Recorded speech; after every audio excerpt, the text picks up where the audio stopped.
ولا لهنا سؤال سوماليلاند مرر برنا هذا وشيء maxay ahayd dhibaa ku dhacay shalay markay xoroobeen calanka iyaga noo keenay midnimada iyaga noo keenay tabashadoodii si siyaasi in loo xalleeyo looma xallin kadib haddana markii 1990kii burburkii yimiday ayagoon joogin la tashaday waa isku tashadeen aniga iyo madaxweyne xasan ba labadii xukuumadooda aan hogaaminayna wada hadal aan la bilaabnay ujeedaduna waxay ahayd inaan ka qancino wixii ku dhacay dadka Soomaaliyeed shalay baahida isu qabeen isu qabaan waxay isu yihiin inay isku soo laabtaan meel la soo gaarsiin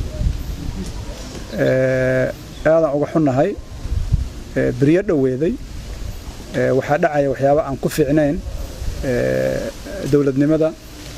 iyo dadka Soomaaliyeed iyo taariikhdaba qadiyadaas waa qadiyad aan gali karin campaign waa qadiyad aan gali karin mataqaanaa hawla gaara in mataqaanaa looga faa'iideeyo waa qadiyad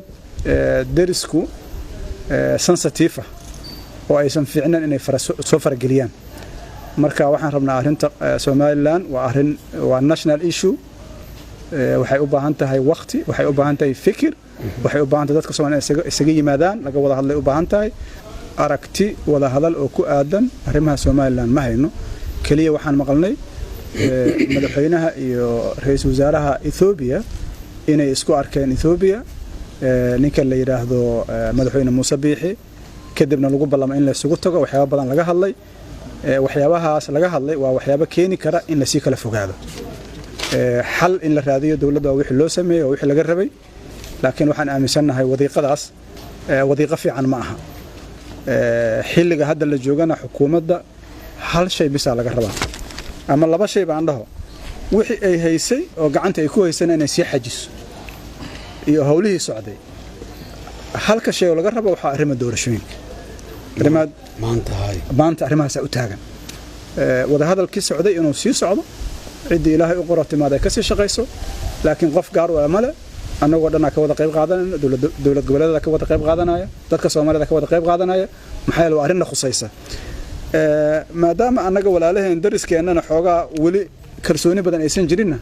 kuma fiicna inay soo farageliyaan ayaga xataa marka anaga waxaan rabnaa walaalaheen Ethiopia laftigooda inay ka taxadiraan arrimahaas anaga waxaan rabnaa kalsoonidii in la soo celiyo dadka Soomaaliyeed dadka reer Ethiopia ka dhaxay jirta laakiin anaga maalin walba arrimaheena dawladda Ethiopia ina gacmaha kula jirto wax fiican ma arrin laga yaabo dadku inay si kala u arkaan jirto maanta madaxweynaha uga sheekeynaa taariikha mala zanaawi